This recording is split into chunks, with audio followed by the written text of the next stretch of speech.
जब पहला खिलौना तोड़ा तो वालिदैन ने कहा कि ये साइंसदान बनेगा। तो उसी वक्त दिमाग में इंजीनियर माइंडसेट आ गया। हम शरीफ लोग हैं, हम अमीर नहीं हैं, पढ़ाई बगैर कोई रास्ता नहीं है। अब इन तीन बातों को अगर आप समअप करो ना तो आप फिर सोचते हो यार मैं कहीं भागूं। तो अमेरिका जाने के बाद वो अमेरिका नहीं मिला जो जहन में था और जो मूवीज में देखा। It was a different country. ख्वाहिश मेरी एक ही थी कि यार मेरा बाप एक अच्छी सी गाड़ी में सूट में उतरे। That was my dream from the beginning. जो इंसान कामयाब नहीं हुआ उसे बेवकूफ ना समझो। हर बंदे का टाइम आता है। रियलाइज करना है कि आपके पास एक नई टेक्नोलॉजी है जिसे हम कहते हैं इंटरनेट और गूगल और चैट जीपीटी। वो यूटिलाइज करें अपनी डायरेक्शन फाइंड करने के लिए। ये चीज अगर मुझे 20 साल पहले बताई जाती तो शायद आज मैं किसी और फील्ड में कुछ और कर रहा होता और शायद I would be 10 times more bigger than what I am today.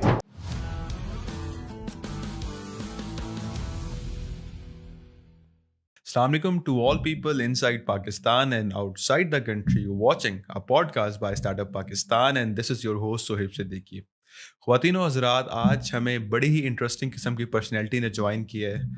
He is very successful businessman और despite the very humble beginning, और यही वजह है कि इनकी तमाम journey has been source of motivation for youth और जो वो लोग जो पाकिस्तान से बाहर जाके अपनी लक ट्राई करना चाहते हैं। Yes, I am talking about one and only Saad Hashmani. Sir, thank you so much for being part of our show. साद भी, to begin the conversation, थोड़ा सा मुझे बताएं अपनी अर्ली लाइफ के बारे में। हम तो देखते हैं कि आज का जो साद है बड़ा ही आप कह लें एंटरप्रेन्योर बना हुआ है, अच्छे बिजनेस कर रहा है, मोटिवेशन दे रहा है, लेकिन चाइल्डहुड में साद क्या था? क्या ड्रीम्स थे, क्या ख्वाहिशात थी, किस तरह से चाइल्डहुड गुजरा आपका? First of all, thanks for having me.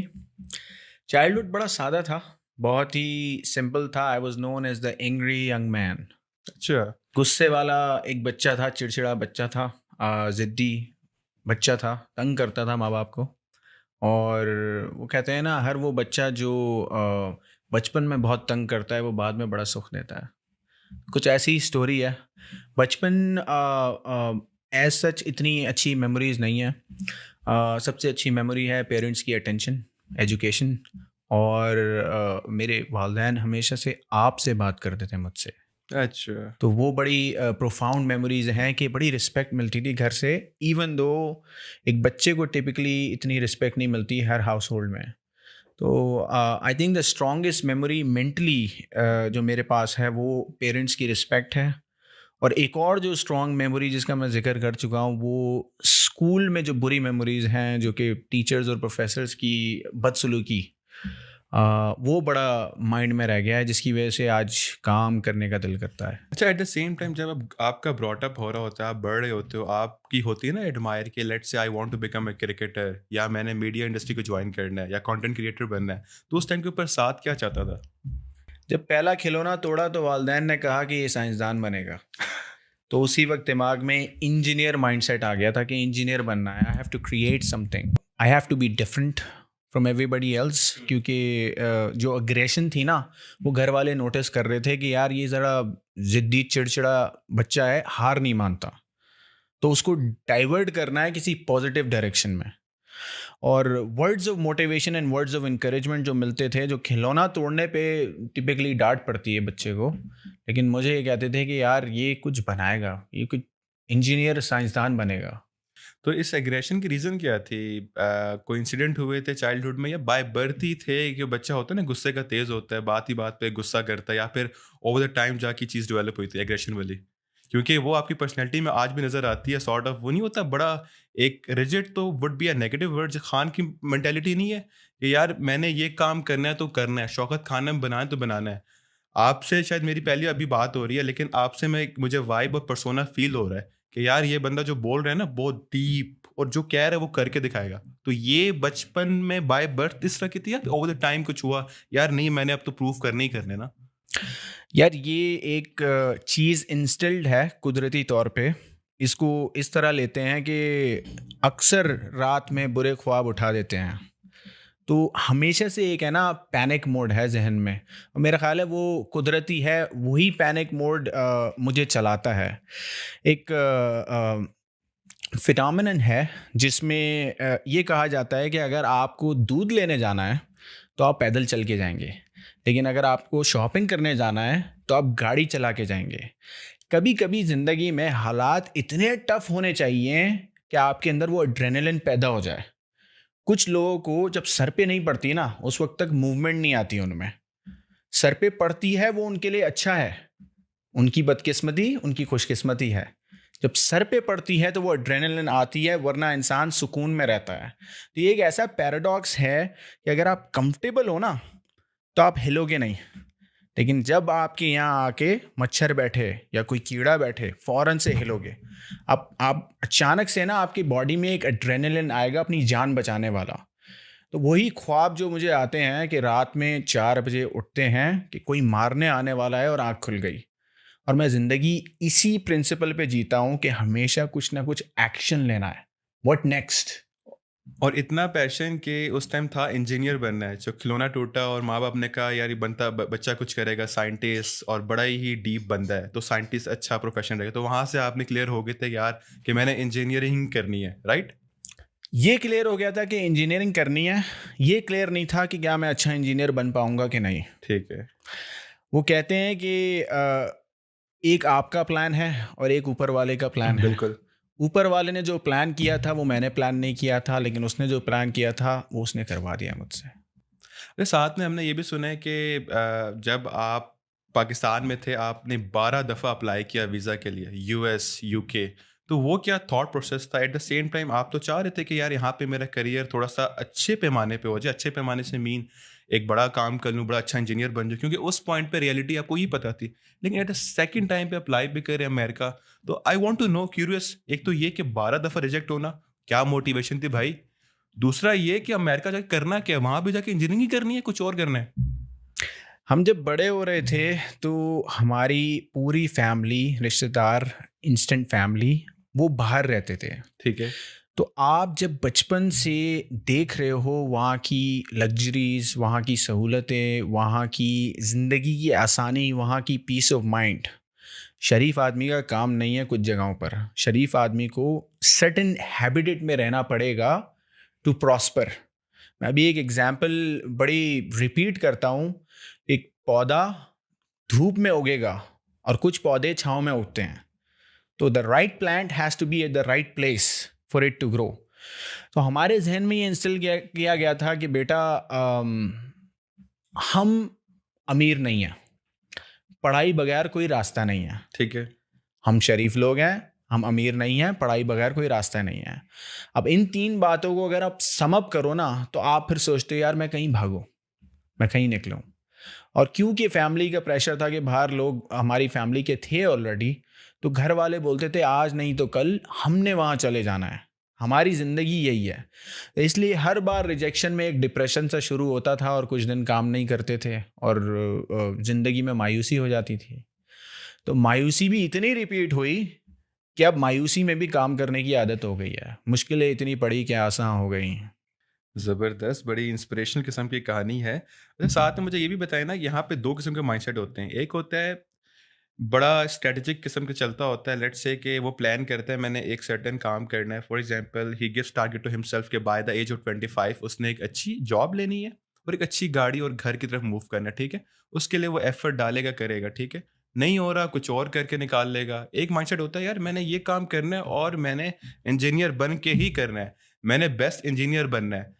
तो what's your perspective on this कि बंदे का माइंडसेट क्या होना चाहिए ग्रोथ के लिए? एक रिजिड या पे दरमियान फ्लेक्सिबिलिटी रखे वो? इंस्लेवमेंट माइंडसेट नहीं होना चाहिए। इंसान जो हर चीज़ में फ्लेक्सिबल है, that person does not stand for anything. तो अगर आपको कुछ बनना है, you have to stand for something. Principles होने चाहिए इंसान की लाइफ में। अगर आपके पास प्रिंसिपल्स नहीं है तो फिर plan B, plan C, plan D ही होगा। प्रिंसिपल्ड इंसान लेफ्ट राइट नहीं देखता और पीछे नहीं देखता। वो डिसाइड करता है उसने क्या करना है after all the research that he needs to do.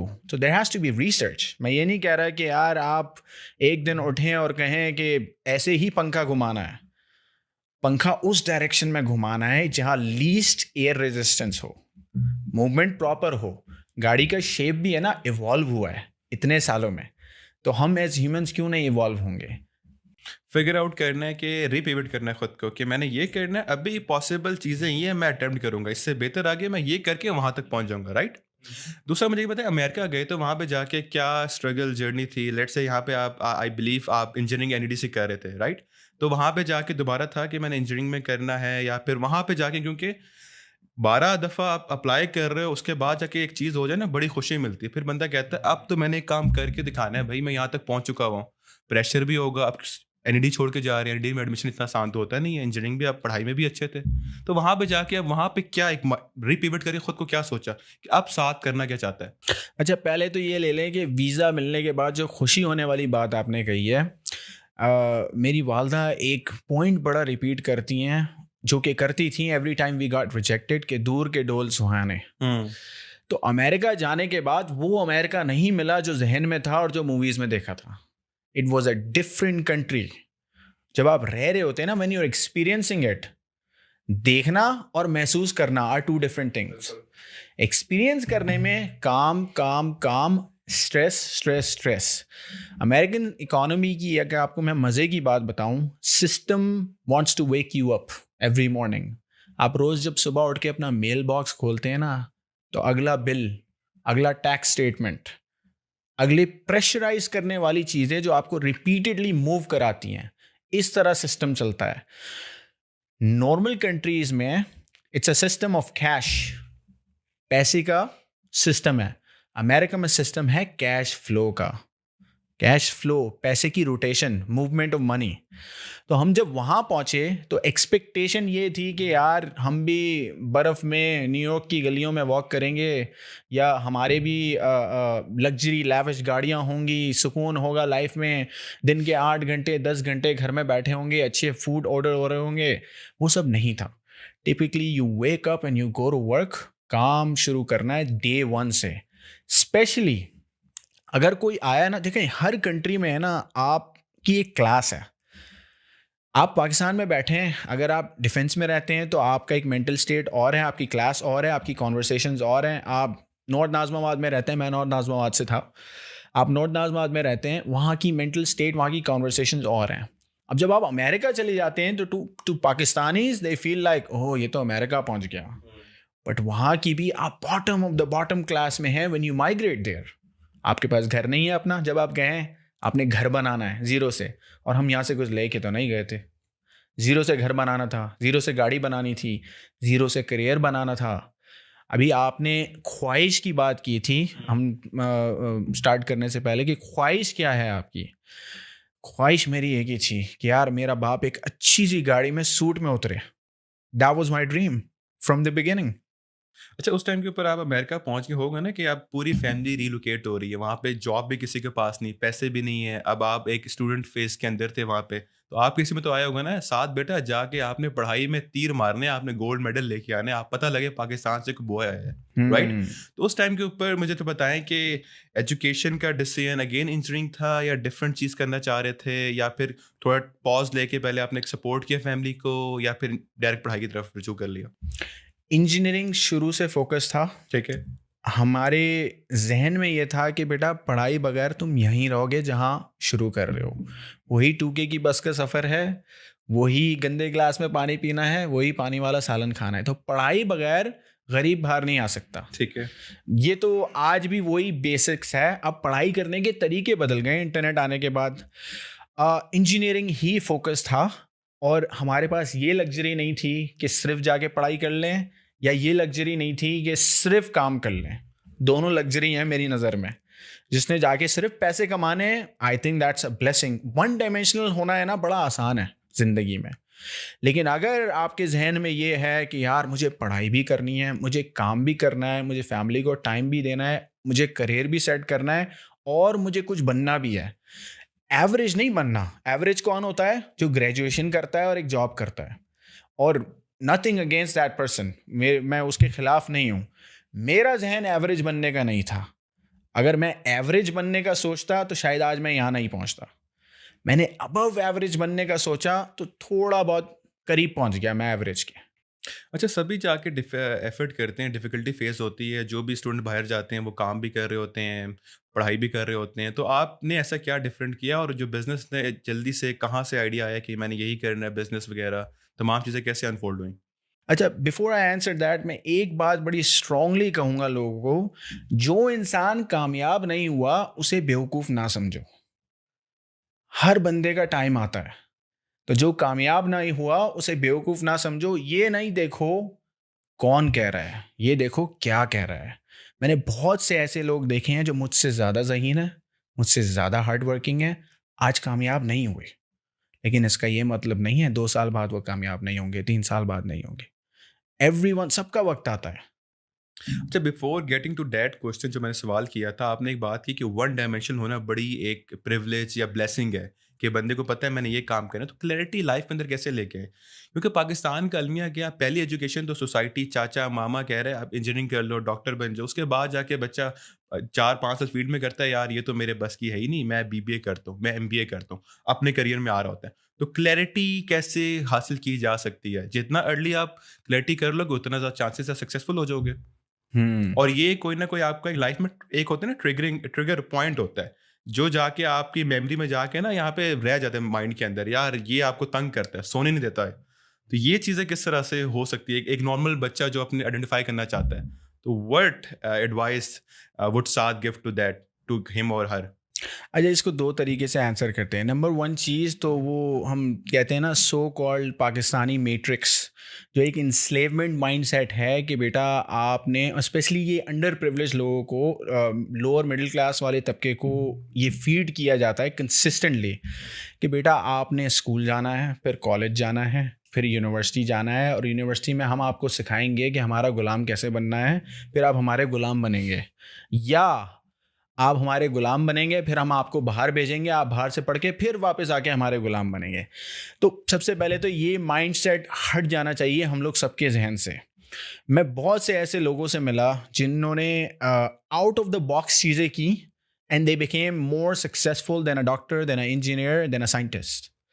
तो पहले तो ये है कि आपको जो कन्वेंशनल बात बताई जा रही है ना, जो घर से, देखें हमारे वालिदैन हमारा बेस्ट चाहते हैं, लेकिन हर पेरेंट की अपनी भी लिमिटेशन है थॉट प्रोसेस की।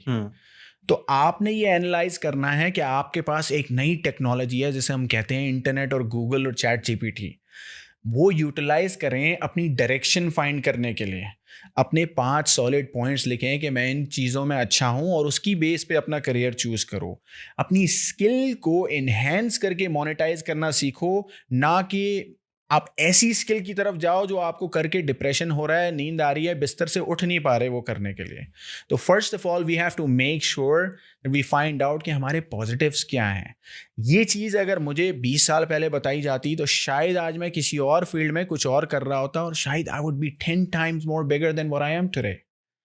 तो इंसान को अपने आप को पहचानना इज़ वेरी डिफ़िकल्ट, लेकिन मेरा ख़्याल है अगर अपनी 5-10 क्वालिटीज़ लिखो और अपने ये नई टेक्नोलॉजी, अपने नए वालिद साहब जिसको चैट जीपीटी बोलते हैं, उनसे आप पूछो तो वो आपको अच्छे जवाब दे सकते हैं। अच्छा, ये बताएं कि आप क्या समझते हैं कि आपकी सक्सेस में आपकी एजुकेशन का कितना किरदार है? क्योंकि आप 2 दफ़ा ड्रॉप आउट रह चुके हैं और उसके बाद और आप देखा जाए तो अच्छे खासे यूनिवर्सिटी के ग्रेजुएट आपके पास जॉब के लिए आ रहे होते हैं। आपने बड़ी एक्सटेंसिव रिसर्च की है मेरे ऊपर, बड़ी फैक्चुअल बात की है आपने। सक्सेस में एजुकेशन का बहुत बड़ा रोल है, और एजुकेशन जो हमारी जो कन्वेंशनल एजुकेशन है ना, जो एक डब्बे के अंदर है, उसका कम रोल है, और जो स्ट्रीट एजुकेशन है उसका ज़्यादा रोल है। Not that I am saying कि वो इम्पोर्टेंट नहीं है या ये इम्पोर्टेंट नहीं है, दोनों इक्वली इम्पोर्टेंट हैं।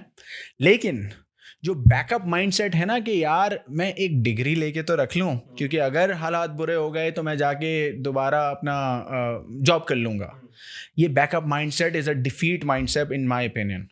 आप दुनिया के जितने भी बड़े जो एंटरप्रेन्योर्स हैं, जो सक्सेसफुल लोग हैं, ना कि मैं अपना कंपैरिजन नहीं कर रहा उनसे, वो मेरे से बहुत बड़े लोग हैं, उन लोगों के माइंडसेट में बैकअप नहीं है। यू कैन सी इलान मस्क की बहुत, अभी मैं एक कन्वेंशन देख रहा था, उसे एडवर्टाइजर्स बाइकआउट कर रहे हैं।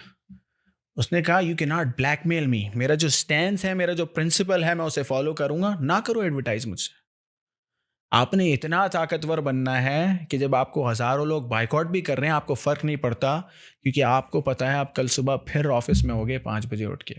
सर, इसके लिए ना क्लैरिटी बड़ी इंपॉर्टेंट है, पर्पस लाइफ में होना। मैं क्या देखता हूँ कि हमारी जो है ना, पाकिस्तान के कॉन्टेक्स्ट में बात करता हूँ, शायद ग्लोबली भी ठीक हो, 90 to 95% क्या चाहती है यूथ? अच्छी एजुकेशन, अच्छी जॉब, अच्छी गाड़ी, घर, सेटल, डेट सेट। जब 30-35 तक कर लेते हैं ना, उसके पर्पस नहीं होता, वो लोग मज़ा नहीं आ रहा होता।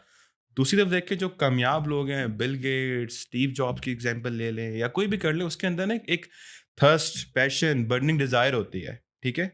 वो कैसे फिगर आउट करें? पर्पस के बगैर मतलब जिंदगी कुछ है ही नहीं। और 90% पाकिस्तानी, उनको पता लग जाए कि 10% या 5% में जाने के बाद कुछ भी नहीं है मेरे भाई, पर्पस नहीं है, मतलब देखें जाके लोग, ज़हनी सुकून नहीं है। तो मेरा पॉइंट ये है कि क्या आप ज़हनी सेटिस्फाइड हैं और आपको ज़िंदगी का पर्पस कब मिला? अगर आप इसके जवाब देने से पहले मैं एक पॉइंट बताता हूँ आपको। जब तूफान आ रहा होता है ना, तो गाय और भैंस को पहले पता चल जाता है। गाय की स्ट्रेटेजी ये होती है कि वो तूफान से दूर भागती है, और भैंस की स्ट्रेटेजी ये होती है कि वो तूफान की तरफ भागती है। जब वो तूफान की तरफ भागती है तो इवेंचुअली तूफान उसको पास आउट कर जाता है और वो सेटिस्फाइड हो जाती है। गाय भागती रहती है, तूफान उसे भगाता रहता है। सारी ज़िंदगी टेंशन, सारी ज़िंदगी स्ट्रेस, सारी ज़िंदगी की एंजाइटी तलवार लटक रही होती है हमेशा। हम लोग अपने प्रॉब्लम से इसी तरह भागते हैं। एंड दैट तूफान इज, जो मैंने मेंशन किया कि एक आपका अच्छी जॉब सेटल जिसके पीछे आप भाग रहे हो, जबकि भैंस वाला बंदा है जो भैंस एग्जैक्टली क्या पर्पस, हम सुकून के लिए पैदा नहीं किए गए। हमारी जो एनाटमी है ना, जो 12,000 साल पहले जो हंटर गैदरर वाले जो लोग हैं, हमें पैदा नहीं किया गया सुकून के लिए। हमें बनाया गया है पैरानॉइड रहने के लिए, हमेशा अपने प्रेडेटर से मर जाने का डर। और आज का प्रेडेटर क्या है?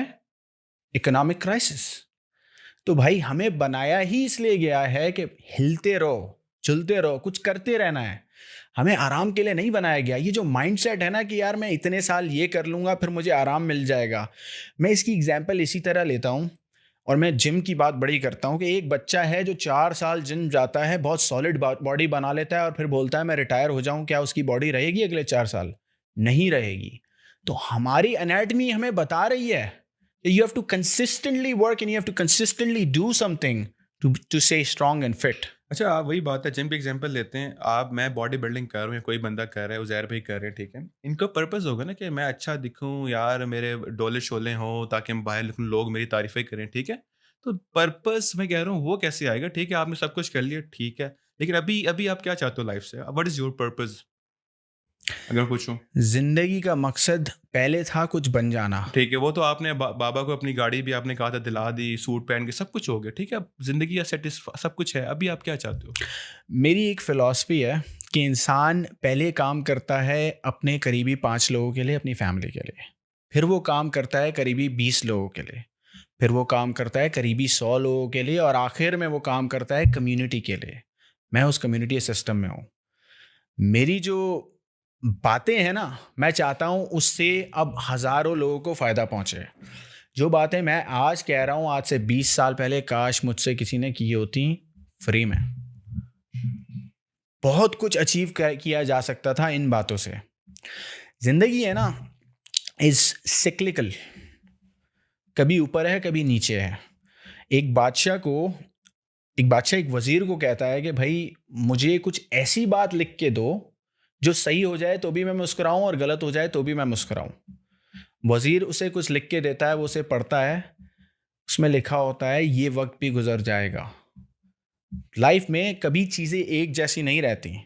अगर आपका माइंड ये प्रिपेयर्ड है ना कि अच्छा वक्त भी परमानेंट नहीं है और बुरा वक्त भी परमानेंट नहीं है, सूरज निकलने का मज़ा उसी वक्त है जब उससे पहले रात बहुत काली हो और बारिश हो रही हो, वरना सूरज की वैल्यू नहीं रहेगी। Well said, well said. मैं आपकी थोड़ी बात को कंटिन्यू करता हूँ। ज़िंदगी में ना बड़े मौके आते हैं, ठीक है, जहाँ पे आपको प्रेशर हैंडल करना पड़ता है, आप घबरा जाते हो। फॉर एग्जांपल, आपको स्टेज पे जाना है, पब्लिक फेयर, आप पब्लिक स्पीकिंग का फेयर है, उसके में कुछ बड़ा करना है, बड़ी करीब, दिल के आपके बड़े करीब होगी। एग्जाम्पल रेजोनेट करवाता हूँ, आप 12 दफ़ा अप्लाई किया, हर बार अप्लाई कर रहे होंगे, दिल का बड़े करीब है, या इस बार हो जाए, इस बार हो जाए, राइट, इस बार मेरा लग जाए, ठीक है।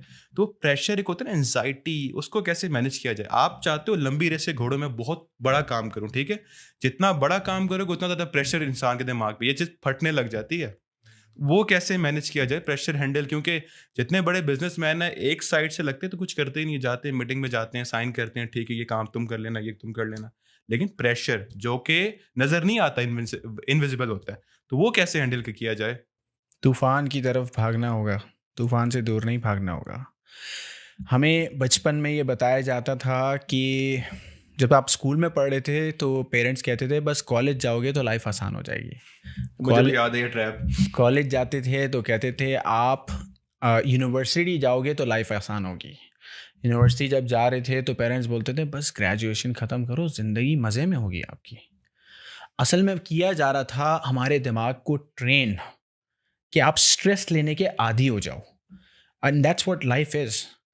अभी कुछ बिजनेस स्ट्रेस आती हैं कभी भी, और मैं आज भी अपने डैड से, अपने वालिद से एडवाइस लेता हूँ। कभी भी कोई बिजनेस स्ट्रेस आती है, कोई बड़ी स्ट्रेस आती है, तो मैं उनको बोलता हूँ, उनका एक जवाब होता है, that's part of business, that's part of business, that's part of life. तो स्ट्रेस बगैर लाइफ कुछ है ही नहीं, स्ट्रेस के साथ ही लाइफ है। जो भी ये कहता है ना कि यार मैं काम खत्म कर लूं और स्ट्रेस खत्म हो जाए, that's a wrong way of perceiving it. एक फिनोमिनन है कि आज हम जैसा महसूस कर रहे हैं ना, हम उसी हिसाब से काम करते हैं या एक्ट करते हैं। फ़र्ज़ करें आप डाउन फील कर रहे हैं, आप कम काम करेंगे, रिलैक्स करेंगे। रमज़ान में बहुत से लोग काम नहीं करते, मैं ज़रा उल्टा खेलता हूँ, मैं ऐसा काम करता हूँ कि मैं अच्छा फील करूँ, मैं ज़्यादा जान मार देता हूँ, मैं उस हिसाब से फील करता हूँ। तो आई राइट डाउन माई डेस्टिनी। आप अपनी किस्मत खुद लिखते हैं, अपना मूड खुद लिखते हैं। मूड आपको नहीं बताता क्या करना है, आप मूड को बताते हैं कि मैं कैसा महसूस कर रहा हूँ। आपने खुश फील करना है तो आप खुश काम करें, आप ऐसा काम करें जिसके एंड में आपको सेटिस्फैक्शन मिले। जिम में एक लड़का होता था आज से 15 साल पहले, मैं नोटिस करता था उसको एज अ किड कि जब भी वो अपना सेट खत्म करता था ना, तो उसके चेहरे में एक मुस्कुराहट आ जाती थी। उसकी ये थ्योरी थी कि मैं एंड में एक जॉय मिलेगा कि मैंने अपना टास्क कंप्लीट किया। That's how you should live life. दो क्वेश्चन यहाँ से निकलते हैं। एक तो आपने बात की कि होता है ना, कुछ करना है तो आपने परेशान रहना है, स्ट्रेस में रहना है, ठीक है। एक work life balance is very important. अगर आपने लंबी तरफ रेस पे जाना है, आप करो। मैं ये नहीं कह रहा कि आप 6 के बाद आपने जाके फैमिली को टाइम स्पेंड करना है, लेकिन you should learn the art कि आप घर पे एंटर हो रहे हो ना, ऑफिस की टेंशन जो कुछ हो जाए वो घर पे नहीं लेके आनी। तो उसके बारे में क्या ख्याल है आपका? वर्क लाइफ बैलेंसेस ऐसी बातें हैं, ये क्या फिलॉसफी है या फिर वाकई में से ज़रूरत है? It depends on what your goal is. नहीं, मैं बड़ा ही करना है। मैं कहता हूँ कि भाई मैंने जाके बिल गेट्स को भी ऐसी आईटी सेक्टर बनाना है, विंडो के कुछ और ले आने मैंने, कि बिल गेट्स भी कुछ नहीं हो। Then there is no such thing as work life balance. It's a illusion, it's a fantasy. अगर आप ये कहते हो कि मैं अपने कंपटीशन से 4 घंटा कम काम करूं और 4 घंटा कम स्ट्रेस लूं और उससे आगे निकल जाऊं, it's a fantasy, it's a dream. Unicorn scenario ये। आपके कंपटीशन से आगे निकलने के लिए आपको उससे ज़्यादा काम करना पड़ेगा, और अगर वो आपसे ज़हीन है, जो कि बहुत से लोग आपसे ज़्यादा ज़हीन होते हैं, फिर आपको उसका डबल काम करना पड़ेगा। तो it all depends on your goal. अगर आपने उससे ज़्यादा आगे पहुंचना है, प्लेयर वर्सेस प्लेयर है दुनिया। हमारे पास कम पैसे इसलिए नहीं है कि मार्केट में कम पैसे हैं, हमारे पास पैसे कम इसलिए हैं कि कोई हमसे ज़्यादा काम कर रहा है। तो इसी स्ट्रैटेजी के साथ आपने चलना है आगे। अच्छा, हर इंसान की ज़िंदगी में ना कुछ ऐसे पॉइंट आते हैं इंसान को तोड़ के रख देते हैं, ठीक है। बेशक आप मेंटली बड़े स्ट्रांग हो, लेकिन कहीं ना कहीं जाके एक ऐसा वाकया होता है जिसमें ना आप नहीं शेक कर रहे होगे यार, सोच लेते हैं, ठीक है। तो आपकी ज़िंदगी में सबसे बड़ा फेलियर जिसको आपने आपके तमाम बिलीफ को शटर कर दिया? मेरी ज़िंदगी में सबसे बड़ा फेलियर जब मैं इंजीनियरिंग फाइनल ईयर में आके छोड़ी, और जब मैं वापस आया और मैंने अपने अब्बू की आंखों में देखा, उनकी बड़ी ख्वाहिश थी कि मैं इंजीनियर बनूं। तो उसके बाद मुझे लगता था कि यार आई मेड अ मिस्टेक, मैंने कुछ गलती की है। लेकिन वक्त ने डिफरेंट तरीके से प्रूव किया, और पेरेंट्स ने कंटिन्यू किया सपोर्ट करना कि अगर तुम ये नहीं कर रहे और ये कर रहे हो तो इसमें भी हम साथ हैं तुम्हारे। ठीक है। अच्छा, साथ में आपका एक्सपीरियंस पाकिस्तान में ब्रॉटअप हुआ, आपका पाकिस्तान के कल्चर को समझते हैं, यूएस में जाके बिजनेस कर रहे हैं, तो आप यूएस के एंटरप्रेन्योर्स को अच्छी तरह जानते हैं, उनका माइंडसेट क्या होता है, पाकिस्तानियों को भी जानते हैं। तो व्हाट्स द बेसिक डिफरेंस जो आपने अंडर एनालाइज किया कि यार ये दोनों ब्रीड ही अलग है? हम झूठ बहुत बोलते हैं, वहाँ झूठ की कमी है। हम सुबह देर से उठते हैं, वो लोग सुबह जल्दी उठते हैं। हम लोग नेशनल प्रोक्रेस्टिनेटर्स हैं। एक फेसबुक पे पोस्ट है जिसमें लिखा हुआ है कि प्रोक्रेस्टिनेशन का मतलब क्या होता है। तो लड़का कहता है कि मैं कल देख के बताऊंगा। That's how much we procrastinate. जब सुबह आँख खुलती है पहली बार तो हम लोग ये सोचते हैं कि अभी 2 घंटे और बाकी हैं। वहाँ बहुत से लोगों का ये प्रिंसिपल है, पहली बार आँख खुले बेड से निकल जाओ। How fast do you get ready? बहुत से लोग ऐसे हैं जो संडे को भी ऑफिस के कपड़े पहन के तैयार हो जाते हैं सुबह सुबह। द माइंड सेट इज कुछ करना है। That's the basic difference. हम लोग बहुत कंफर्टेबल हैं, रात के 4 बजे चाय के होटल भरे हुए होते हैं, वहाँ सुबह के 4 बजे कॉफ़ी प्लेस भरा हुआ होता है, वो भी ड्राइव थ्रू में, एक कॉफ़ी लेके काम पे निकलना है। बड़ा फ़र्क है। तो आपकी इंस्पिरेशन और मोटिवेशन, क्योंकि इतना बड़ा काम कर रहे हैं, कुछ ना कुछ तो इंस्पिरेशन मोटिवेशन होती है, तो आपकी इंस्पिरेशन कहाँ से लेते होते हैं आप? मेरी इंस्पिरेशन मेरे डैड हैं। मेरी इंस्पिरेशन मेरी सराउंडिंग में हर वो आदमी है जो मेहनत करता है। मेरी इंस्पिरेशन जब मैं यहाँ खाना खाने जाता हूँ तो वो वेटर है जो जान मार के आपको सर्व कर रहा होता है, जो बेस्ट कस्टमर सर्विस दे रहा होता है। वो मैकेनिक है जो बाहर काम कर रहा है। बहुत से लोग मुझसे बहुत ज़्यादा मेहनत करते हैं यहाँ पाकिस्तान में। मेरी इंस्पिरेशन वो सारे लोग हैं, क्योंकि ये लोग आपको सिखाते हैं कि अल्लाह ने आपको वो सब कुछ दिया है जो आप डिज़र्व भी नहीं करते थे। अगर मैं अफ्रीका के किसी जंगल में पैदा हुआ होता तो मैं कितनी भी मेहनत कर लेता, ज़्यादा से ज़्यादा मैं नारियल तोड़ के लाता। I wouldn't be where I am at today.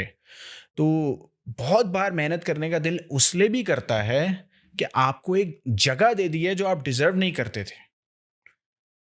उनका क्या कसूर है जो यहाँ पे मुझसे ज़्यादा मेहनत कर रहे हैं और मुझसे पीछे हैं? कोई कसूर नहीं है, बस वो पौधा धूप में नहीं रखा गया अभी तक। Exactly exactly. अच्छा, ये बताएं कि इन दिनों आपको देख रहे हैं, आप सोशल मीडिया के ऊपर काफ़ी ज़्यादा इन है, वीडियोस वगैरह पोस्ट कर रहे हैं, तो व्हाट्स द एंटायर पर्पस? क्योंकि आपकी नीश ही डिफरेंट है। आप तो एक बिजनेसमैन, बिजनेस की बातें कर रहे हो, वहाँ पे आके सोशल इश्यूज़ के ऊपर बात कर रहे हैं, तो व्हाट्स द, ये कोई आपकी हॉबी, हैबिट, या फिर वेंट आउट करते हैं जो इस तरह की चीज़ें होती हैं? क्या है ये चीज़ें चल रही हैं? असल में जब आप अपनी यूट्यूब, टिकटॉक, फेसबुक के एल्गोरिदम्स देखते हैं ना, तो यहाँ पे टिपिकली अनप्रोडक्टिव डांस, नाच गाना, इस तरह की चीज़ें आ रही होती हैं। मैंने ये मकसद चूज़ किया है कि अच्छी बातें करने वाला भी कोई होना चाहिए। कोई तो ऐसा होना चाहिए जो आपको बताए आप भी कर सकते हो। कोई तो ऐसा होना चाहिए जिसको आप ऐसे देखो, ये तो मेरे जैसा ही है, ये तो कोई प्रिविलेज्ड आदमी नहीं है, ये तो बड़े घर में पैदा नहीं हुआ। और वो मेरे अल्फाज जो है ना, वो शायद बहुत से लोग ज़्यादा सीरियसली लें, क्योंकि यहाँ पे हज़ारों आशमानी बैठे हैं जिनकी एस्पिरेशंस हैं, जिन्होंने बाहर का अप्लाई किया हुआ है, जिनके अंदर वो गुस्सा और वो अग्रेशन है। तो अगर मैं उन्हें बता दूं कि तुम सही रास्ते पे हो और रिपीट करता जाऊं, मार्केटिंग में 7 बार रिपीट करते हो मैसेज तो बर्गर बिकता है ना, और मैं रिपीट करता जाऊं वो बात, मेरा ख्याल है कुछ अच्छा काम हो जाएगा। अच्छा, एक बात पुरानी बात से कनेक्ट कर रहा हूँ। आपने कहा था कि लगे रहो, काम निकल लो, अगर है ना बर्निंग डिजायर, लेकिन एक जिंदगी में स्किल होता है रीअसेस करना कि यार कहाँ तक किस चीज़ को कितनी कैपेसिटी में करना है। नहीं हो रहा, कुछ और चीज़ ट्राई करो। मैं ये नहीं कह रहा गिव अप कर दो, तो ये वाली आर्ट विद टाइम ही आती है, एज के साथ आती है। तो इसके ऊपर अगर ये कोई बंदा जल्दी अपने अंदर कैपेसिटी डेवलप करना चाहता है, तो किस तरह से डेवलप कर सकता है? पहले तो एक शेर कह देते हैं, मंजिल की आस टूट भी जाए तो गम न कर, जारी रहे सफ़र, ये सफ़र का उसूल है। मेरा ख्याल है, मैं ये नहीं कहता कि सेम डायरेक्शन में चलते रहो despite of success, despite of being unsuccessful. You can not do the same thing and expect different results. आप एक ही काम कर करके नतीजा डिफरेंट एक्सपेक्ट नहीं कर सकते। अगर पहली बार आपने कोई मिस्टेक की है तो उसको ट्वीक करना आपकी जॉब है, एनालाइज करना आपकी जॉब है। दीवार पे सर मारते रहो, वो भी बहुत मेहनत का काम है, लेकिन उससे क्या मिलेगा? कुछ नहीं। तो मेरा ख्याल है tweaking, analysing, manner Ravi, strategy change करना, that's a part of the game. Everyone has to do that, reassess, reconfigure. आप अच्छा काम कर रहे हैं, हमें आप जैसे लोगों की ज़रूरत है माशरे को, कि खुद एक, क्योंकि मोटिवेशन स्पीकर जो अगर आप उठा के देख लें यूट्यूब, वो लोग हैं ज़िंदगी में कुछ किया ही नहीं है, तो उनकी बात पे लोग कहते हैं यार भाई तूने क्या किया, हमें आके बताया कि सुबह उठो। आप वो शख्स हैं जो सुबह 4 बजे उठे, 5 बजे उठे, पढ़ाई भी कर रहे हैं, काम भी कर रहे हैं, कुछ किया है वहाँ पे जाके, लेकिन एट द सेम टाइम लोग आपको क्रिटिसाइज भी करते हैं, यार देखो दोबारा आगे बोलने के लिए।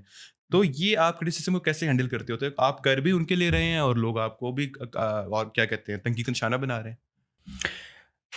अगर आप ज्वेलर हो ना, तो आप पहचान कर लोगे हीरे की, लेकिन अगर आप ज्वेलर नहीं हो तो मैं कितनी भी अच्छी बातें कर लूँ, आप पहचान नहीं कर पाओगे। और हर इंसान का मोमेंट ऑफ ट्रिगर होता है। वही बच्चा जो आज मजाक बना रहा है इस बात का, उसका मोमेंट ऑफ ट्रिगर आएगा, मैच्योरिटी पॉइंट आता है। तो मेरा ख्याल है हम इस उम्मीद से ही करते रहें कि एक भी अगर लड़का सुधर गया, एक भी अगर लड़के ने बात सुन ली, आई थिंक जीत है ना, जीत ही जीत है। थोड़े अपने फ्यूचर प्लान्स के बारे में बताएं कि अमेरिका में तो बिजनेस है, तो इन करीब अनकरीब पाकिस्तान में एक्सपेंड करने का इरादा है, किसी मिडिल ईस्ट इमर्जिंग मार्केट के अंदर, या फिर अमेरिका ही तक रहने का इरादा है? प्लान्स तो बहुत सारे हैं, डायरेक्शंस भी हैं, कुछ नॉन डिस्क्लोजर्स भी हैं। मेरा ख़्याल है ज़िंदगी में हमेशा व्हाट नेक्स्ट की स्ट्रेटजी पे जाना चाहिए, और इसी स्ट्रेटजी पे मैं चल रहा हूँ। पाकिस्तान से मेरा प्लान है अच्छा मैसेज देना, अच्छी बात करना, लोगों को जॉब्स प्रोवाइड करना। मेरा इंटेंशन है कि मैं पाकिस्तान में एक हब क्रिएट करूं जिसमें मैं हायर कर सकूं लोगों को। ये भी मेरे वन ऑफ द ड्रीम्स में से है। हर स्टेज पे आप एक ड्रीम देखते हैं। बचपन का ड्रीम था अब्बा के पास गाड़ी हो और वो सूट में उतरे। अब मेरा ये ड्रीम है कि मैं इतना स्ट्रांग बन जाऊं कि मैं बहुत सारे लोगों को हायर कर सकूं। और अल्टीमेटली वो आपके लिए काम कर रहे होंगे, जो आपका रियल स्टेट का बिजनेस है वहाँ पाकिस्तान में बैठते हुए करके। बिल्कुल, मेरा सेल फोन और रियल स्टेट का बिजनेस है। हम लोग सोशल मीडिया विंग्स पे भी बहुत डीपली काम कर रहे हैं, तो अल्टीमेटली आसमानी ग्रुप का पार्ट बनाएंगे उन्हें। चलिए ज़बरदस्त। अच्छा, लास्ट में ये बताएं कि पाकिस्तान का फ्यूचर कैसा देखते हैं आप? इकोनॉमिक टर्मोइल है, पॉलिटिकल अनस्टेबिलिटी है, वो लोग जिनके पास इस्तात है, पैसे हैं, बाहर जा रहे हैं, ब्रेन ड्रेन हो रहा है, शायद अच्छी उनके लिए अच्छा है। जो लोग नहीं जा सकते, पोटेंशियल भी है, सिस्टम सपोर्ट नहीं कर पा रहा उनको, इन सब को देखते हुए पाकिस्तान के फ्यूचर क्या है आपके नज़दीक? मैं अपने लोगों को सबसे पहले एक बात बताऊंगा जो कि फ्यूचर से ही रिलेटेड है, कि दुनिया में आज तक 100 बिलियन लोग आ चुके हैं।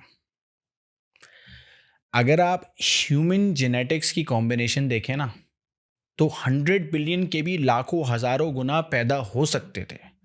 तो जो 100 बिलियन आ गए हैं, जो सूरज की रोशनी देखते हैं, जो सुबह देखते हैं, जो रात देखते हैं, उनका जीना ही, उनका ज़िंदा होना ही बहुत लकी और बहुत लो चांसेस थे जिसके होने के। तो पहले तो अच्छी खबर ये है कि आप पैदा हो गए हो और आप ज़िंदगी जी रहे हो। Your mind set should be, मैं बहुत लकी हूँ कि मैं पैदा हो गया हूँ। सबसे पहली बात तो ये है। जो माइंड सेट है ना डिप्रेशन और मायूसी का, उसी माइंडसेट से ये होता है कि मैं बाहर नहीं जा सका, या मैं ये नहीं कर सका, या मैं वो नहीं कर सका। The future is always bright if you feel that you're lucky. Luck probability का नाम है। लक का जो फिनोमेनन है, मजहबी तौर पे हमारा यकीन है किस्मत पे, लेकिन वो प्रोबेबिलिटी का भी गेम है। प्रोबेबिलिटी एक मैथमेटिकल इक्वेशन है। मैथमेटिकल इक्वेशन क्या बोलती है कि इतने % चांस है कि तुम ये कर जाओगे। तो हम मेरी सिंपल फिलॉसफी है, जो कि रगड़ा जा चुका है, मैसेज रिपीट। मैं कहता हूँ काम करते रहोगे तो इतने % प्रोबेबिलिटी है कि तुम ये कर जाओगे। अब चाहे वो पाकिस्तान हो, चाहे वो इंडिया हो, बांग्लादेश हो, श्रीलंका हो, जापान हो, न्यूजीलैंड हो, ऑस्ट्रेलिया हो और यूएस में भी बहुत से ऐसे लोग हैं जो कुछ नहीं कर पाए। आप सिर्फ उनको देखते हैं जो कर पाए हैं। कैसी मायूसी। काम यहाँ करो, यहाँ बनाओ अपना न्यूयॉर्क, मुंबई में बनाओ अपना न्यूयॉर्क। साथ में ना लोग, हमारे यूथ का एक बड़ा मसला है डिप्रेशन, नाउमीदी, बड़ी जल्दी हो जाते हैं। तो उनको क्या मैसेज देंगे कि भाई उम्मीद कैसे रखें? लेकिन बात देखा जाए ठीक भी है उनकी, भाई कुछ नज़र ही नहीं आ रहा मुझे, मैं क्या ठीक करूँगा? नहीं है। Self victimization is the worst thing you can do to yourself. अपने आप को बेचारा फील करने वाला बेचारा ही बन के रह जाता है। तो होप भी तो सर हो ना सामने, रियलिटी भी तो एक चीज़ होती है ना। मैं ठीक है, मैं कहता हूँ यार मैंने कारोबार करना है, कोई मैंने जाके कोई कल जाके एग्रो फर्टिलाइजर को मैंने बीट करना है, कैसे मैं कर पाऊंगा? है ही नहीं ना, रिसोर्सेज है, लेकिन मैंने करना है भाई क्या कहते हैं, नाउमीदी होगी ना मुझे। मैंने जाके कोई कल जाके वसीम बदामी की जगह जाके मैंने रिप्लेस करना है रमज़ान ट्रांसमिशन, क्या होगा? मैं पॉसिबिलिटी नहीं है, रास्ता नज़र आ रहा है मुझे, ठीक है एफर्ट करूंगा। इतने बड़े बड़े ख्वाब देखना भाई कि यार नाउ कुछ हो तो सही ना पेपर में, अच्छा ये रास्ता ये है, हो जाएगा, कुछ है ही नहीं तो बंदा क्या करे? इसके 2 जवाब हैं। पहले तो इंसान अपने सर से प्रेशर कम करने के लिए ये सोचे कि ज़्यादा से ज़्यादा क्या होगा। ज़्यादा से ज़्यादा मैं एक आम आदमी रहूँगा, मेरी नॉर्मल शादी होगी, मेरे बच्चे होंगे, नॉर्मल स्कूल में जाएंगे, हम नॉर्मल ज़िंदगी गुजारेंगे। जब आपने ये अपने जहन में वर्स्ट केस सिनेरियो डाल लिया ना, तो फिर अब चांस लेना, रिस्क लेना और अटेम्प्ट करना आसान हो जाएगा, डिप्रेशन चला जाएगा। ज़्यादा से ज़्यादा क्या होता, हाशमानी एक आम आदमी रहता, एक कमरे के बेडरूम में रहता, नॉर्मल शादी करता, नॉर्मल ज़िंदगी गुजारता, उसके बच्चे नॉर्मल स्कूल में जाते, उसके बच्चों के पास गाड़ी नहीं होती। ये नॉर्मल लाइफ है। That's the worst case scenario, right? इसी पॉइंट पे मैं रोकता हूँ। अगर नॉर्मल रहता, जो एग्रेशन था ना अपने अंदर ना, पाइल अप होता, वो जहनी कैफियत चेंज हो जाती इंसान की। तो उस पॉइंट के ऊपर आप किस तरह से अब करेंगे? इसका काउंटर आर्ग्यूमेंट अपने आप को ही देता हूं मैं, कि फ़र्ज़ करो कि आज से 100 साल बाद हम सब चले गए, हम में से कोई नहीं होगा, साइकिल ऑफ लाइफ।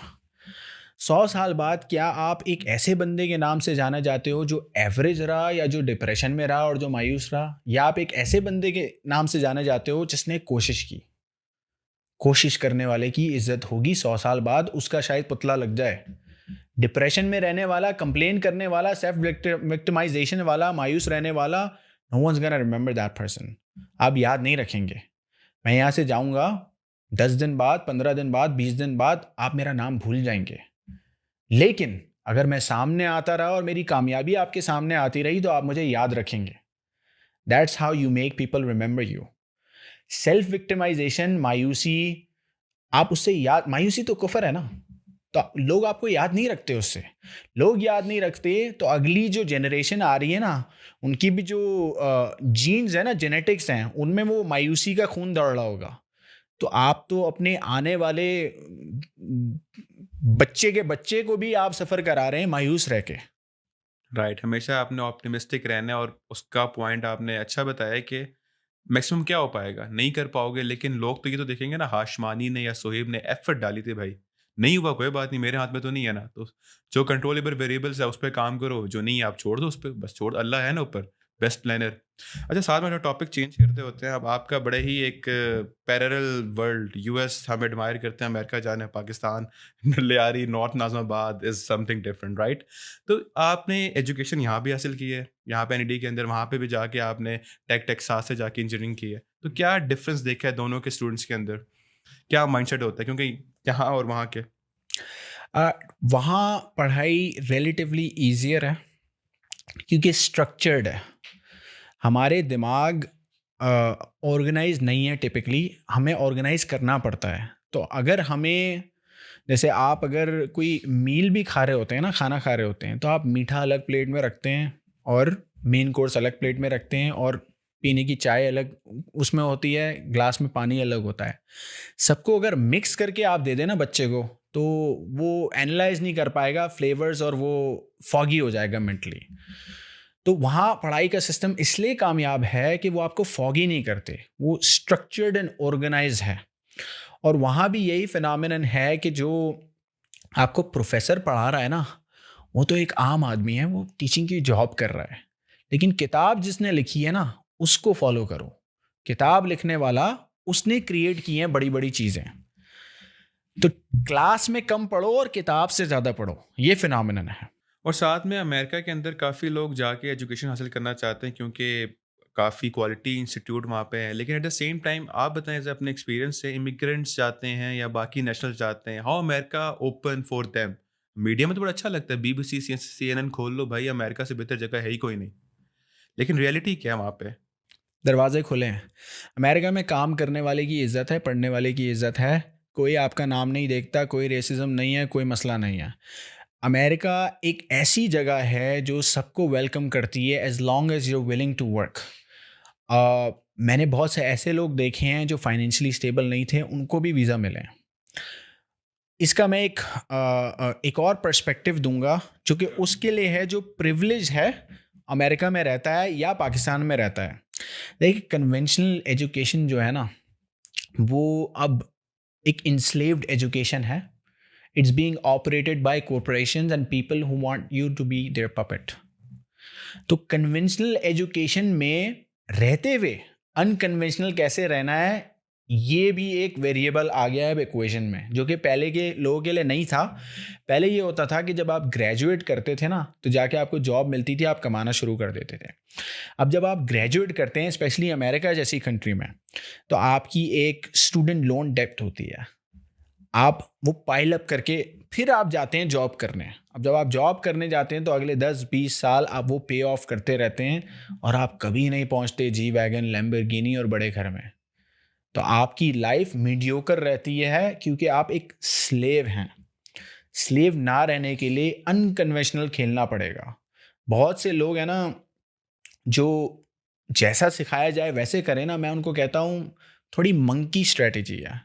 बंदर के सामने आप हाथ ऊपर करें तो वो भी अपना हाथ ऊपर करेगा, आप केला खाएं तो वो भी केला खाएगा। बंदर नहीं बनना है, कॉपी नहीं करना है, कुछ सोचना है खुद से, क्रिटिकल वो थिंकिंग। डिफरेंट करना क्या है?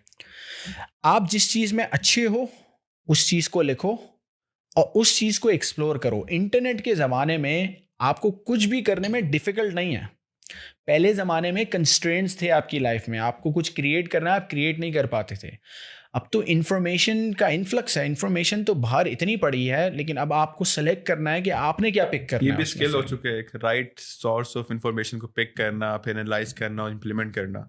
पहले इन्फॉर्मेशन थी नहीं, अब तो गूगल है, आपके सब कुछ आपके पास है। लेकिन क्या एग्जैक्टली करना है, बात तो ये है ना।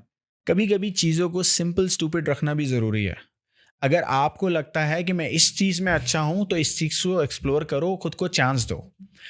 देखें हम लोग है ना, हमेशा वन डायमेंशनल सोचते हैं इन अ वे कि यार अगर मैं ये कर रहा हूँ तो मैं यही कर सकता हूँ। अमेरिका में बहुत से लड़के जब वो पढ़ाई कर रहे होते हैं ना, डॉक्टर बन रहे हैं, इंजीनियर बन रहे हैं, लेकिन जॉब कॉफ़ी शॉप पे कर रहे हैं, सेलफोन शॉप पे कर रहे हैं। अब वो तो रोज़ घुटता है मरता है, सेलफोन शॉप पे और कॉफ़ी शॉप पे जॉब करते हुए रोज़ घुटन होती है उसको, क्योंकि उसका ड्रीम है डॉक्टर बनना, इंजीनियर बनना। लेकिन to support themselves and to do what they want to do in a long run, वो एक टेम्पररी पाथवे चूज करते हैं। तो इसीलिए फर्ज करो कि आपको ये करना पसंद है, लेकिन आपको ये करना पड़ रहा है, तो वो करो, लेकिन साथ में दूसरी चीज़ भी कैरी ऑन करो ना। वो वर्क लाइफ बैलेंस वाली बात मेरी यहीं पे आ जाती है कि इट्स अ फैंटेसी। अगर आपने कुछ बनना है तो वर्क पर्सनल लाइफ बैलेंस कुछ भी नहीं है। ठीक है। अच्छा, लास्ट में मुझे ये बताएं कि माशाल्लाह से आपके अच्छे खासे बिजनेस चल रहे हैं, अच्छी पोजीशन के अंदर हैं, ज़रूर आप रिक्रूटमेंट भी करते होंगे। तो एक क्या स्किल देखते होते हैं कि रिक्रूटमेंट करते हुए किसी कैंडिडेट के अंदर, ताकि ये सवाल सुन के जो हमारे यूथ है वो अपने अंदर डेवलप कर सके? पढ़ाई तो हर कोई कर लेगा, जीपीए मेरा भी अच्छा है, उसका भी अच्छा है, प्रोजेक्ट मैंने भी किया, उसने भी किया, लेकिन एक कोई ना कोई चीज़ तो है ना जो अलग करती है, डिफरेंशिएट करती होती है, वो क्या है? कुछ भी करने के लिए तैयार रहो। जब हम पूछते हैं हमारे लिए काम करोगे, तो हमें जवाब ये सुनना होता है मैं कुछ भी करने के लिए तैयार हूँ। Anything that's needed for the company. Mindset ये होना चाहिए कि पहले मैं सामने वाले को इतना डिपेंडेंट कर दूंगा अपने आप पे कि मेरे बगैर काम नहीं चल सके, और फिर आप डिमांड करो कि मुझे ये चाहिए, मुझे इस तरह काम करना है, मुझे उस तरह काम करना है। पहले तो मुझे डिपेंडेंट बनाओ ना अपने आप का। अभी मैं डिपेंडेंट नहीं हूँ आपका कि आप डिमांड करो। Demands have to come after showing the skill. पहले हुनर दिखाओ, फिर काम मांगो। सर, बड़े मज़े की गुफ्तगू आपके साथ रही माशाल्लाह से। जो आपने चीज़ें बताई हैं स्पेशली ऑन द माइंडसेट, जो आपका माइंडसेट बड़ा इंपॉर्टेंट है। विनर माइंडसेट रखना है आपने, कुछ करना है, बर्निंग डिज़ायर होनी चाहिए आपके अंदर और हार नहीं मारना। सबसे जो मज़े की बात मुझे लगी ना कि एफ़र्ट करो, मिले ना मिले अल्लाह की ज़ात है, ताकि बाद में सुहेब हशमानी चले जाए, कम से कम एफ़र्ट तो की थी इस चीज़ के लिए। तो यूथ को इसकी ज़रूरत है भाई, पाकिस्तान में बहुत पोटेंशियल मौजूद है। आप जाके एक सच्चे दिल से एफ़र्ट तो करके देखें। करते क्या हैं, 6 महीने 7 में नहीं हो रहा, भाई टाइम तो दो कम से कम खुद को, 2-3 साल, उसके बाद जाके कहना नहीं हो रहा। तो खुद से सिंसियर भी बंदा जब हो जाए ना, फिर मैं कहता बंदा अलग लीग में चले जाता है। उस टाइम के उसके ऊपर बंदे को एंड आउटकम पे नहीं डिपेंडेंट होता, प्रोसेस उसको अच्छा लग रहा होता है। The path towards success becomes the way of life. Exactly. कामयाबी का रास्ता जिंदगी गुजारने का तरीका बन जाएगा। चलें सर, बिल्कुल बात हुई ख़त्म करते sir. Thank you so much for your time. Thank you for having me.